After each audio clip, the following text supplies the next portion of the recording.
जय हिंद दोस्तों, मैं सुभाष कुमार अनुकूल कोचिंग सेंटर से स्वागत करता हूं। तो दोस्तों, आप लोग को कल बताया था मैथ के बारे में, गणित के बारे में कि मैथ की परिभाषा क्या होता है, मैथ के जनक कौन होते हैं, मैथ का फार्मूला क्या होता है, मैथ का अर्थ क्या होता है, जीरो का आविष्कार किसने किया था, यह सब बताया था। आज मैं बताऊंगा क्लास 10th के बारे में, क्लास 10th के गणित के विषय सूची। दोस्तों, बहुत लोग पढ़ते हैं लेकिन उनको चैप्टर का नाम ही नहीं पता कि हमारे सिलेबस में क्या क्या चीज़ पढ़ना है, मैथ के सिलेबस में क्या क्या चीज़ पढ़ना है। तो वही हम बता रहे हैं विषय सूची। तो दोस्तों, हमारे क्लास 10th के मैथ किताब में कुल 15 चैप्टर पढ़ने का है। कितना चैप्टर पढ़ने का है? 15 चैप्टर। एग्जाम के दृष्टि से देखा जाए तो इसमें से एक त्रिकोणमिति का परिचय, एक त्रिकोणमिति के कुछ अनुप्रयोग, एक वृत्त से संबंधित क्षेत्रफल, पृष्ठ, क्षेत्रफल और आयतन, ये 5 चैप्टर से ज़्यादा क्वेश्चन आते हैं क्लास 10th में। 5 चैप्टर से ज़्यादा क्वेश्चन आते हैं।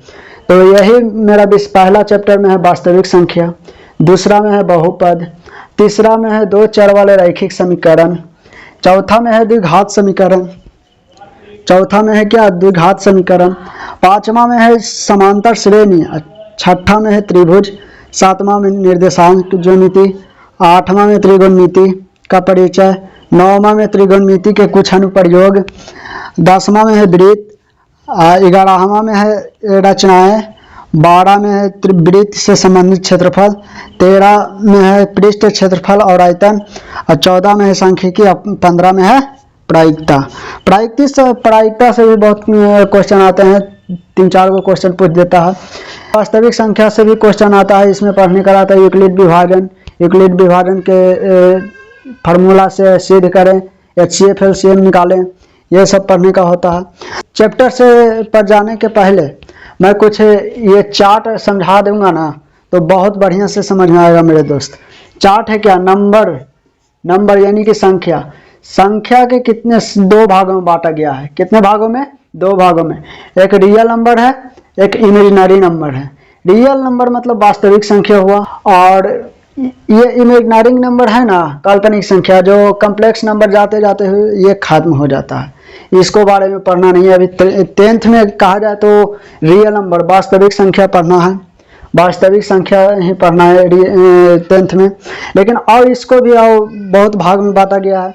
रियल नंबर को 2 भागों में बांटा गया है, रेशनल नंबर, परिमेय संख्या, इरेशनल नंबर, अपरिमेय संख्या। अपरिमेय क्या होता है? परिमेय संख्या होता है ना मेरे दोस्त के जिसे P/Q के रूप में लिखा जा सके। ठीक है, अब P/Q के रूप में लिखा जाए, जैसे हो गया 7/4, 3/4, 2/3, कोई भी संख्या ले लीजिए, 1000/2000, 1,00,000/3,00,000, कोई भी संख्या ले लीजिए, वो परिमेय संख्या ही कहलाएगा। ठीक है, और अपरिमेय संख्या क्या है? जिसे P/Q के रूप में नहीं लिखा जा सके। ठीक है, P/Q के रूप में नहीं लिखा जा सके, जैसे देखिए 3.141414 कितना तक के जाएगा ये कोई पता नहीं। अपरिमेय संख्या का मतलब हुआ कि जिसका कोई अंत नहीं है, जिसका कोई अंत नहीं है, उसी अपरिमेय संख्या कहते हैं। अब जैसे बहुत लोग कहते हैं कि पाई एक अपरिमेय संख्या है, तो पाई एक अपरिमेय संख्या कैसे है? अब पाई एक अपरिमेय संख्या जैसे देखिए, पाई होता है, अब पाई के मान 22/7 भी होता है, पाई के मान 3.14 भी होता है। तो 3.14 का मतलब क्या हुआ? 22/7 है जो P/Q के रूप में लिखा गया है, तो ये परिमेय संख्या हुआ।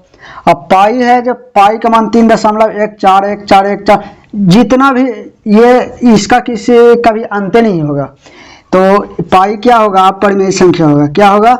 अपरिमेय संख्या। ठीक है मेरे दोस्त, अपरिमेय से बहुत क्वेश्चन आता है। दे देगा क्वेश्चन में √5, √7 को सिद्ध करके अपरिमेय संख्या है। बहुत क्वेश्चन पूछता है परिमेय अपरिमेय से। ठीक है, अब इसमें देखेंगे परिमेय संख्या के भी 2 भाग में बांटा गया है। कितना भाग में? 2 भाग में। कौन कौन? इंटीजर, पूर्णांक, फ्रैक्शन, भिन्न, यानी कि दशमलव में। ठीक है, अब इंटीजर को भी 2 भागों में 3 भाग में बांटा गया है। इंटीजर को कितने भाग में बांटा गया है? 3 भाग में। कौन कौन? पॉजिटिव इंटीजर यानी धनात्मक पूर्णांक। जैसे धनात्मक पूर्णांक क्या होगा? जैसे +5 +6 नंबर लाइन जैसे दर्शाते हैं, तो यहाँ बीच में 0 देते हैं, 1 2 3 -1 -2 -3, ठीक है। तो ये प्लस वाला हुआ ना, यही होगा पॉजिटिव इंटीजर, और ये माइनस में होगा, यही होगा नेगेटिव इंटीजर, ठीक है। तो एक होता है पॉजिटिव इंटीजर, एक होता है 0, एक होता है नेगेटिव इंटीजर। इसे नकारात्मक पूर्णांक भी कहा जाता है, और नकारात्मक को ऋणात्मक भी कहते हैं। क्या कहते हैं? ऋणात्मक पूर्णांक भी कहते हैं। अब पॉजिटिव इंटीजर और 0 मिला के क्या बना देगा? ये दोनों मिला के ये 2 का निर्माण करता है। किसका निर्माण करता है? एक होल नंबर का, एक नेचुरल नंबर का। होल नंबर मतलब पूर्णांक संख्या, नेचुरल नंबर मतलब प्राकृतिक संख्या। अब प्राकृतिक संख्या भी दो भाग में बांटता है। कितने भाग में? 2 भाग में। Prime number, composite number. Prime number हुआ अभाज्य संख्या और कंपोजिट नंबर हुआ भाज्य संख्या। तो ये चार्ट अगर याद कर लेते हैं, बढ़िया से समझ लेते हैं, तो मेरे दोस्त इसमें पता चल जाएगा आपको कि हमको क्या पढ़ना है, कितने संख्या के कितने रूप होते हैं, ठीक है। और ये चैप्टर बाकी क्लास में कल से स्टार्ट करूंगा। चैप्टर का पहला स्टार्ट होगा वास्तविक संख्या।